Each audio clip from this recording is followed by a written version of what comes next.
I'm your coolest daddy. This is wrong for a number of reasons. I'm a little drunk.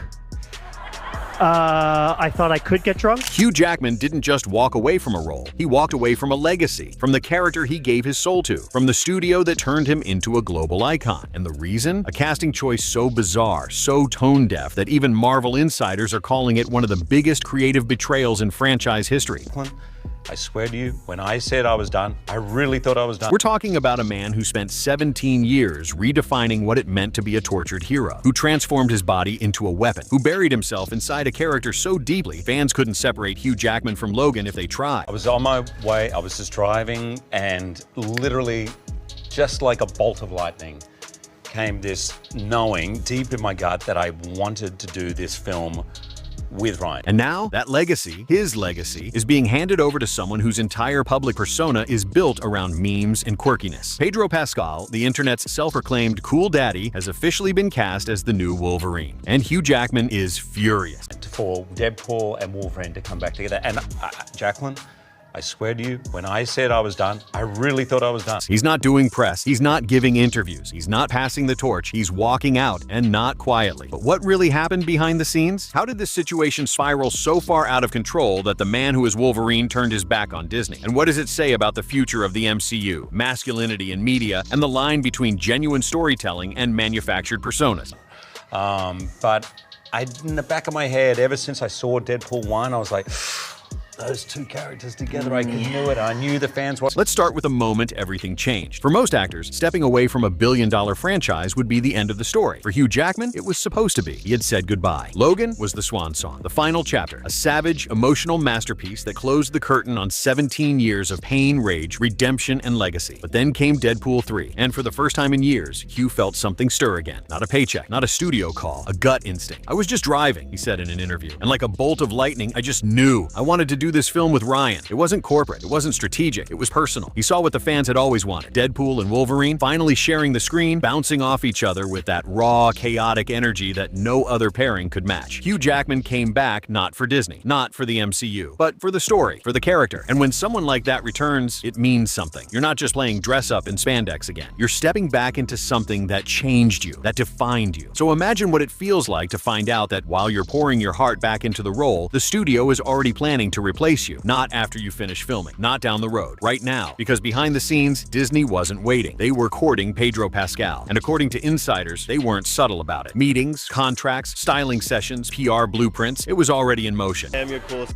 daddy. Yes, I'm a heartthrob. And when Hugh Jackman found out, he didn't flip a table. He didn't post some passive-aggressive tweet. He looked Kevin Feige straight in the eyes and said, I built Wolverine from the ground up. You don't get to hand it over to someone who thinks it's a fashion role. And then he walked out. No press statement, no studio-approved damage control, just silence. The kind of silence that sends executives into full-on panic mode. Because here's what they didn't expect. Hugh Jackman wasn't playing the role anymore. He was the role. And that silence, that was Wolverine speaking louder than any marketing campaign ever could. To really understand why this betrayal cuts so deep, you have to go back. Back to the moment Hugh Jackman even considered returning. Because remember, he didn't have to come back. Logan was universally praised. His send-off was powerful, raw, emotional. It was closure, both for the fans and for Jackman himself. And yet, something lingered. Ever since he watched the first Deadpool, he knew deep down that those two characters were meant to collide, not in a gimmicky crossover, but in a story that felt earned. Ryan Reynolds pushed for it. Fans screamed for it. But Hugh, he stayed quiet. Until one day, something clicked. I was done, he said. But then I saw Ryan as Deadpool and I couldn't get the idea out of my head. This wasn't about nostalgia. It wasn't about ego. It was about giving fans the version of Wolverine they had never seen. Unfiltered, unhinged, and finally free from the constraints of old-school franchise manipulation. That's why his return made headlines. Because it wasn't just an actor stepping back into an old role. It was a man reclaiming part of himself. And Disney knew this. They made it look like a celebration. But behind the scenes, they had already started planning for life after Hugh. And instead of honoring his return, they blindsided him. Pedro Pascal wasn't just a casting decision. He was a signal that Jackman's loyalty, dedication, and artistry were no longer enough. They wanted someone who could go viral. Someone whose name could trend. Someone who brought hashtags, not scars. Very beautiful. Thank you. I appreciate it. And for Hugh Jackman, who gave his body, his voice, and his soul to bring Wolverine to life, that was the ultimate insult. So when Disney pitched Pascal as the future, Hugh Jackman decided he'd rather be the past. Because if the future of Wolverine looks like a BuzzFeed meme in leather, then Hugh wanted no part of it. Pedro Pascal wasn't just a surprising choice. He was a line in the sand. When the news broke, fans weren't just confused, they were angry. Not because Pascal is a bad actor. He's not. Not because he isn't popular. He is. But because the fit was all wrong. You're not replacing James Bond. You're not rebooting Batman. You're stepping into the skin of Wolverine, a man shaped by war, grief, rage, and survival. A character that isn't just dark, he's damaged. And Pedro Pascal? He's TikTok's emotionally available daddy. He's Instagram captions. He's red carpet memes. That's not Logan. That's an algorithm in human form. And fans saw through it immediately. They saw the disconnect between Pascal's carefully crafted public persona and the savage, emotionally raw reality of Wolverine. Wolverine isn't polished. He's not trending. He's trauma in a leather jacket. And when fans tried to voice this, Disney fired back. Not with answers, with PR. Suddenly, every media outlet was running puff pieces. Pedro Pascal, the masculinity Hollywood needs. The gentle Wolverine. The daddy era of superheroes. It was coordinated. It was packaged. And it felt fake. The reaction wasn't subtle. At Not My Wolverine trended within hours. Comment sections filled with Jackman edits, fan art, side-by-side comparisons. And what fans were really saying was this: you're not honoring the role, you're replacing it with a brand strategy. Because Pedro Pascal didn't earn Wolverine through sweat and shredded vocal cords. He inherited it through headlines. The moment people heard his voice instead of Hugh's grizzled growl, they knew something was off. It was like hearing Mickey Mouse say, "Bub." And the worst part? Disney wanted this controversy. They needed it because outrage fuels clicks, and clicks fuel trailers, and trailers fuel box office projections. But for fans who grew up watching Logan lose everything and still fight like hell to protect the innocent, this wasn't just clickbait, it was character destruction. Behind the cameras, Marvel was burning, and no one could stop it. Because once Hugh Jackman walked out of that private meeting with Kevin Feige, top Disney execs, and the entire future of the Wolverine franchise on the table, it created a chain reaction. Silence from Jackman wasn't just a PR problem, it was a strategic nightmare. The studio had a plan: cast Pascal, pair him up with Jackman for a photo op, create a feel-good moment. Passing the torch, they'd call it. But Hugh, he refused to play along. No posts, no press junkets, no cute Instagram stories with Pedro, nothing. And that silence said more than any interview ever could. Because Jackman isn't known for drama. He's professional, gracious, the kind of guy who thanks the catering staff after a 14-hour shoot. So when that guy ghosts the studio that made him a global icon, it's not emotional, it's deliberate. Disney tried everything. Private calls, personal letters, one executive even flew to Australia for a casual lunch. Jackman didn't budge. He was done. Sources close to the Deadpool and Wolverine production said that the energy on set changed overnight. Crew members stopped talking. Executives started micromanaging. Even Ryan Reynolds, who's known for keeping things light, reportedly backed off the PR machine once he saw where things were headed. Disney was stuck. They had a billion-dollar crossover event in production, and a Wolverine who refused to endorse the next Wolverine. Worse, fans noticed. There were no interviews with Hugh after the Pascal news drop. No public comment. No excited to see what's next tweet. Just silence. And that silence turned into speculation. Speculation turned into outrage. And outrage turned into a full-blown backlash that even Disney's PR army couldn't spin. The message was clear. Hugh Jackman didn't just disagree with the casting. He rejected it. Not with a lawsuit, not with a headline, with something far more powerful. Total, undeniable, unapologetic absence. Because when an actor who spent 17 years giving you everything chooses not to show up, it tells the world exactly what they need to know. Let's be honest about what's really happening here. This isn't just about two actors. It's about two versions of masculinity. On one side, you have Hugh Jackman, disciplined, stoic, battle-scarred. A man who built Wolverine from raw emotional trauma, not viral appeal. A performance forged in silence, pain, and suppressed rage. You could feel it in his voice, in his eyes, in every slow, deliberate movement. Jackman's Wolverine wasn't just tough. He was tired. Tired from losing everyone he loved. Tired from fighting battles no one saw. Tired of trying to be a hero when he barely believed in anything anymore. That's timeless masculinity. The kind that's shaped by experience, loss, and the quiet dignity of just enduring. Now, let's look at the other side. Pedro Pascal, the algorithm-approved, meme-ready zaddy with a cocktail of quirky interviews, viral TikToks, and Vogue-approved vulnerability. He's charming, sure, but he's also a performance. He's safe masculinity, trendy masculinity, designed for emotional accessibility, but lacking the scars that make characters like Wolverine real. Logan isn't supposed to be relatable. He's not supposed to comfort you. He's supposed to scare you a little, and then make you cry anyway. And here's where the core of the backlash begins. Pascal's version of manhood might be perfect for Disney's evolving brand, but it's a rejection of what made Wolverine resonate for nearly 2 decades. This isn't just about actors. It's about Disney reshaping one of the most complex characters in cinema to fit a social and marketing agenda. Wolverine used to represent damage. Now he's being rebranded as digestible. He used to carry silence like a burden. Now he's being replaced with someone who talks in hashtags. hashtags. And fans see it. They feel it. They know that Wolverine's grit, his trauma, his unspoken agony, none of that fits neatly into a sanitized corporate version of safe masculinity. Hugh Jackman brought Logan to life by living inside the pain. Pedro Pascal? He's been too busy crafting cool daddy merch to notice. So no, this isn't just about a role. It's about what happens when authenticity gets overwritten by brand strategy. And for Hugh Jackman, that wasn't just wrong. It was unforgivable. Let's cut through the fluff and say what no one in the industry wants to admit. Disney doesn't want the real Wolverine anymore. They want the most marketable version of Wolverine. Think about it. The moment Hugh Jackman stepped away, the studio didn't look for the best actor to honor the legacy. They looked for the one who would create the least controversy and the most engagement. Pedro Pascal is perfect for that formula. He's been engineered, yes, engineered, to avoid backlash. Socially bulletproof, endorsed by every mainstream outlet, soft enough to trend, edgy enough to seem cool. And Disney, they eat that up. He's not a casting decision, he's a corporate asset. That's why this whole controversy feels so calculated. Because it was. You think it was an accident that every magazine had Pedro on the cover the same month the casting leaked? That articles appeared praising his new masculinity within 24 hours? That social media campaigns were already rolling out, pre-built with hashtags, filters, and influencer talking points? This wasn't organic. This was a rollout. And for fans who followed Wolverine since X-Men 1, that kind of packaging feels like betrayal. Because you can't wrap trauma in bubble wrap. You can't put Logan through a social media filter and expect him to feel real. You can't turn pain into a punchline and still expect us to cry when the claws come out. Disney's biggest mistake, they thought the character belonged to them. They forgot it also belonged to us, the fans, the people who saw themselves in Wolverine not because he was perfect, but because he was broken. And when Disney handed that legacy over to someone who feels more like a lifestyle influencer than a battle-worn anti-hero, they didn't just insult Hugh Jackman, they insulted everyone who ever found something real in Wolverine's pain. So now the question isn't whether Pascal can play the part, it's whether fans will accept it. And based on everything we've seen so far, Disney may have a much bigger problem on their hands than one pissed-off actor. You can silence an actor, you can scrub headlines, you can flood the timeline with glossy Pedro Pascal interviews, but you can't control the fans, and that's exactly where Disney miscalculated. The backlash didn't just stay in the comments section. It evolved, it mutated, it became a movement. Within hours of Pascal's casting, fan edits were everywhere. Side-by-side clips of Hugh Jackman raging through battle scenes versus Pascal sipping wine on a podcast. Wolverine's raw fight scenes set against audio of Pedro whispering, "I'm your daddy." Deepfakes replacing Pascal with Jackman, going viral on TikTok before Disney could even send takedown notices. This wasn't roasting, it was a movement. Fans weren't just roasting the casting, they were defending the character. For years, Marvel has trained its audience to be loyal, to care, to connect. And now those same people are saying, we didn't sign up for this. The hashtag #NotMyWolverine didn't trend by accident. It trended because millions of people felt the betrayal.